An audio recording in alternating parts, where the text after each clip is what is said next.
Lista. Ok. Me llamo Jacqueline Ortiz. Y tenía que escoger a alguien de un país latinoamericano para entrevistar sobre cómo es usted y cómo su vida y también sus pensamientos sobre el español. Entonces, mi primera pregunta es, ¿me puede decir más sobre usted, como dónde nació y su trabajo ahorita o lo que usted quiera decirme?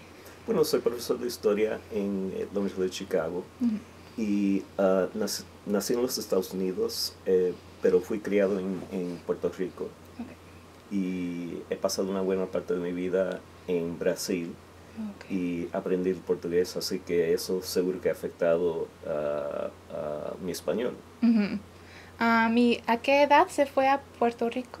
A los 4 años. 4 años. ¿Y cuánto tiempo duró ahí usted? Bueno, hasta los 16. 16 años. Y mi familia vivía en Puerto Rico, entonces visitaba la isla frecuentemente. Ok. ¿Y usted todavía visita Puerto Rico? Desde el huracán, no. Oh, ok, sí. ¿Y todavía tiene familia ahí? Gracias a Dios, no. Mis papás ahorita viven en los Estados Unidos y la tía que vivía en Puerto Rico por casualidad se encontraba en los Estados Unidos cuando vino el primer huracán y con el segundo se ha decidido quedarse. Sí, qué bueno. ¿Y a qué edad fue usted a Brasil?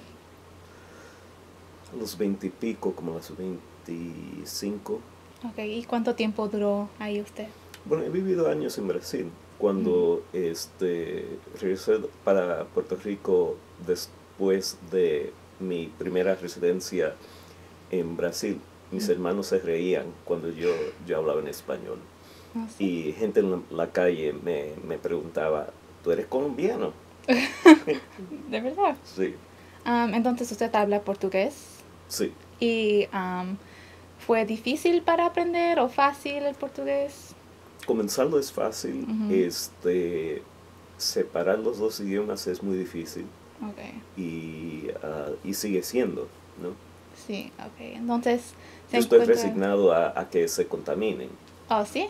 Entonces, ¿usted se encuentra mezclando el español y el portugués?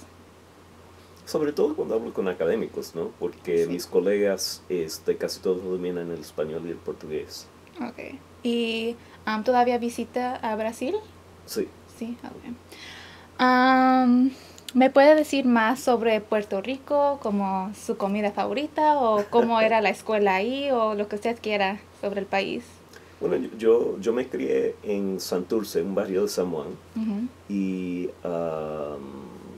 era un come libros, muy estudioso, también muy malcriado, y por eso, para que no me echasen de la escuela, mis papás me enviaron para los Estados Unidos y completé la secundaria en los Estados Unidos. Ok.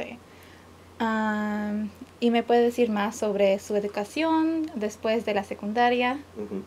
Después estudié en Harvard para el bachillerato, la licenciatura, y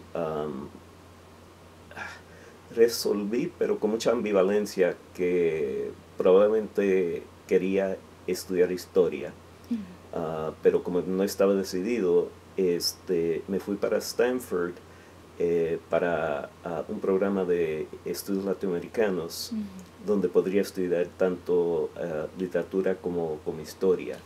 Y allá me decidí definitivamente que me quedaría en historia. Ok.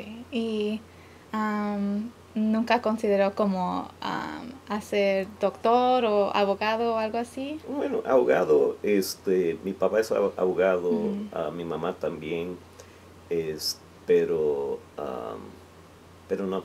No, nunca. Bueno, hace tiempo que no. No, ok.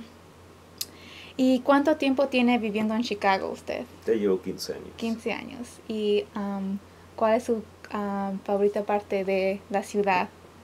Bueno, vivo en Hyde Park, que es como un pueblito campesino en medio de un metrópolis, ¿no? Y me encanta poder caminar por toda parte. Sí. ¿Y usted piensa que hay una comunidad puertorriqueña aquí en Chicago? Bueno, yo creo que hay varias. Y las organizaciones culturales y sociales de los puertorriqueños, de los boricuas, están muy divididos entre facciones políticas, intereses culturales, y por ende es que digo que no hay una comunidad puertorriqueña. Hay grupos que son más grandes que los otros y el día de la parada puertorriqueña, por ejemplo, se hace una cierta fusión entre las cuatro organizaciones, pero hay mucha división. Sí. Ok.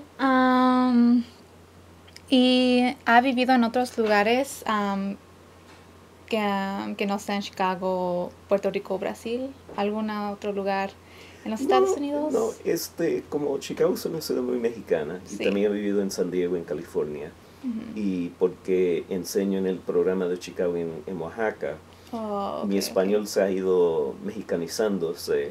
Sí. Y eso también por la convivencia con los colegas que son mexicanos o que hablan un español mexicana. Estoy seguro que ya no soy colombiano en Puerto Rico, sino mexicano. Bueno, qué bueno, yo soy mexicana. Y usted mencionó que ha vivido en California. ¿Y me puede decir sobre las diferentes comunidades hispanas en California y en Chicago y en otros lugares que ha vivido? Bueno, como mi campo es historia latinoamericana, siempre estoy involucrado con organizaciones académicas y culturales de latinos y latinoamericanos. Y acá en Chicago, por ejemplo, he llegado, por ser director del Centro de Estudios Latinoamericanos, he tenido mucha convivencia con los dirigentes de organizaciones migrantes y con los periodistas e intelectuales mexicanos que viven en Chicago. Y no fue igualito en San Diego. En San Diego había mucho contacto académico entre el COLEF, el Colegio de la Frontera Norte, y la Universidad de California, San Diego. Había grupos de artistas que tenían mucho contacto, pero la comunidad mexicana en San Diego es mucho más agachada que la de Chicago, que es mejor establecida, está más organizada. Yo creo que el hecho de la presencia de Tijuana como que le chupaba mucha energía a la comunidad mexicana en San Diego, porque todos podían cruzar la frontera, bueno, todos, pero muchos cruzaban la frontera cuando anhelaban algo mexicano y volvían para National City o para San Diego para trabajar o para vivir. Había una época en los 80 en que gente podía vivir en Tijuana y cruzar diariamente para trabajar en San Diego. Eso se puso más difícil cuando la frontera se puso más brava, pero yo creo que antes, y tal vez el hecho de que Tijuana San Diego es una ciudad dupla, probablemente disminuyó la energía de la comunidad de mexicanos y chicanos en San Diego. Okay. ¿Y usted se considera americano? Soy ciudadano americano como todo puertorriqueño. Sí, pero usted... pero soy boricua, ¿no? Cuando no vivo en Puerto Rico, no me meto en la política puertorriqueña. Okay. ¿Y usted qué piensa sobre la situación del gobierno de Puerto Rico, como no tienen su voz en el Congreso ahorita? ¿Usted piensa que eso algún día va a pasar, que Puerto Rico va a tener representación en el Congreso de los Estados Unidos. Lo dudo muchísimo. ¿Y por qué crees?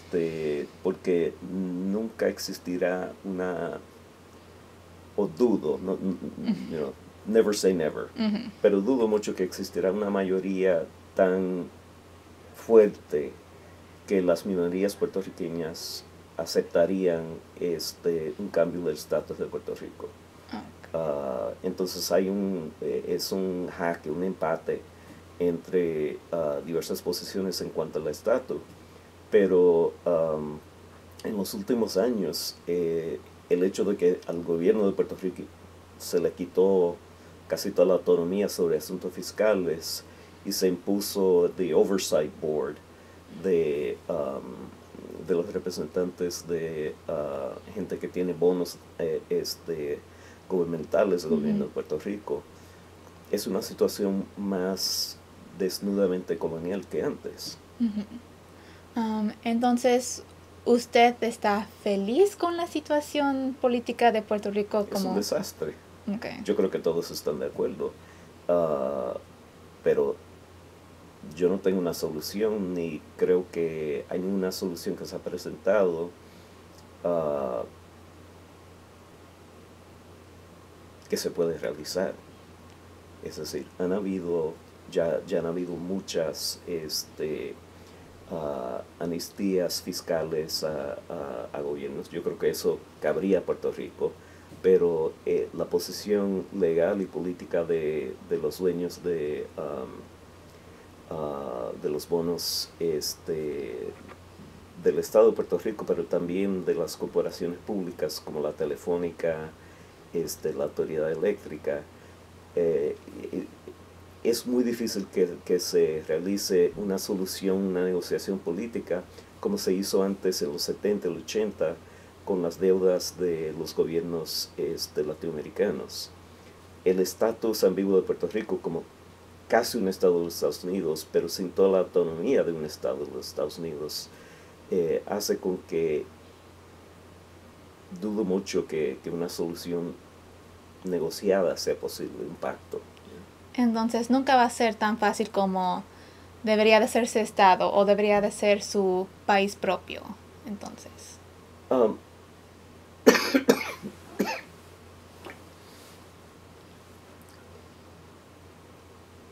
hay cosas que vienen del estatus político de Puerto Rico y hay otras que son consecuencias de decisiones tomadas en cuanto al modelo económico y fiscal de la isla, siempre dentro del marco del esquema político, pero el desarrollo industrial de Puerto Rico se realizó en parte utilizando técnicas de hacer que las inversiones en la isla fueran inversiones isentos de tributos, ¿no? Tax free. Y Puerto Rico tuvo y tiene un carácter de paraíso fiscal, pero eso se quitó durante la administración de Clinton. Y en los últimos años ha habido una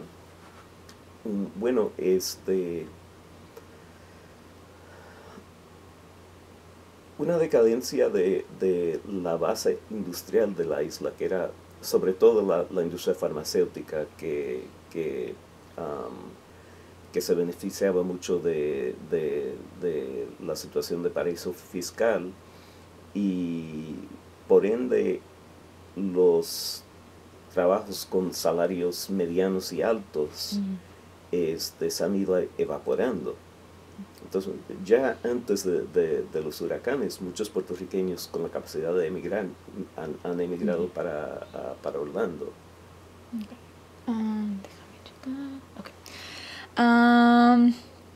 ¿Me puede decir más sobre sus estudios y lo que se enfoca usted en su carrera?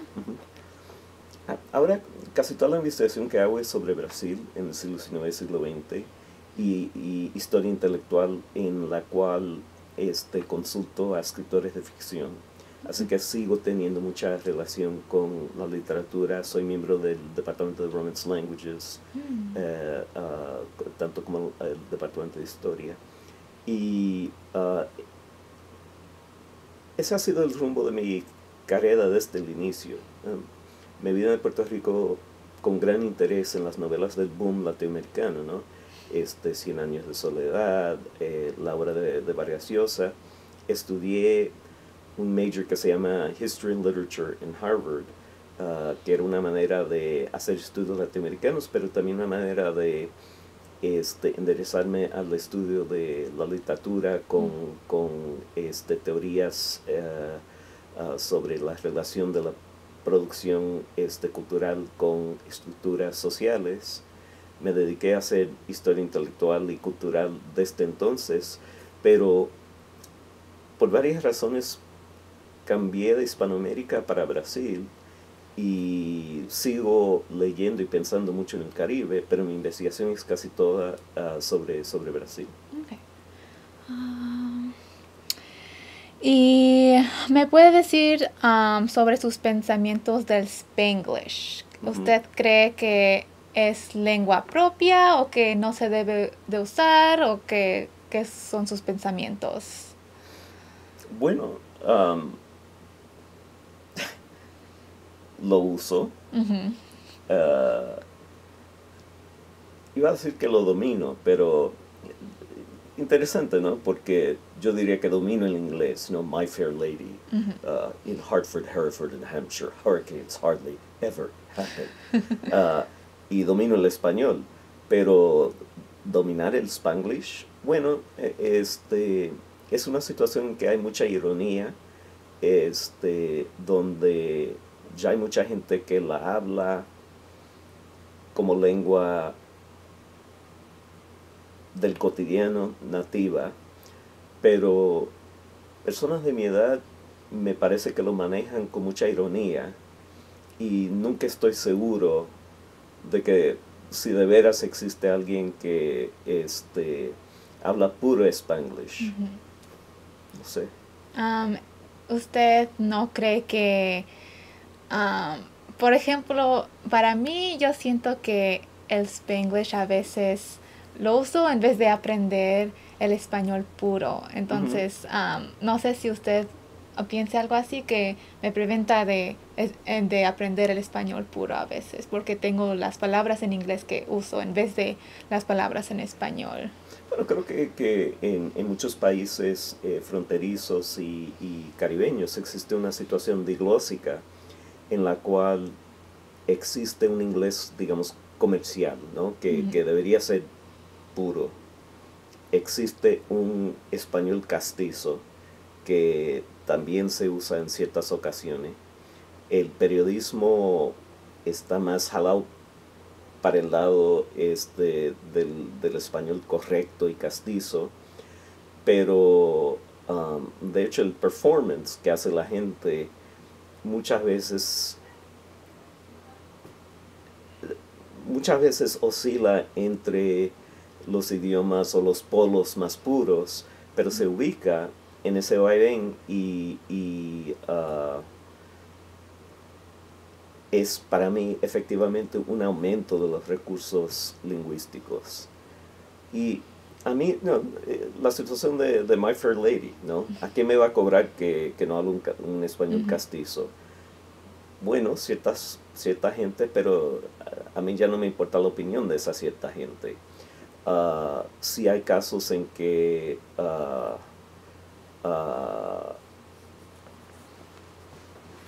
me siento sorprendido o abochornado cuando jóvenes latinos dicen algo que es un disparate y creo que no se dan cuenta de que es un disparate. Un buen ejemplo de lo que sufrimos, ¿no? Es el Latinx con X, ¿no? Porque el género en español implicaría un paternalismo, un patriarcalismo que no aceptamos, y cuando se traducen palabras al inglés, comunidad latina bueno, es muy difícil para los americanos que tengamos variación de géneros en adjetivos.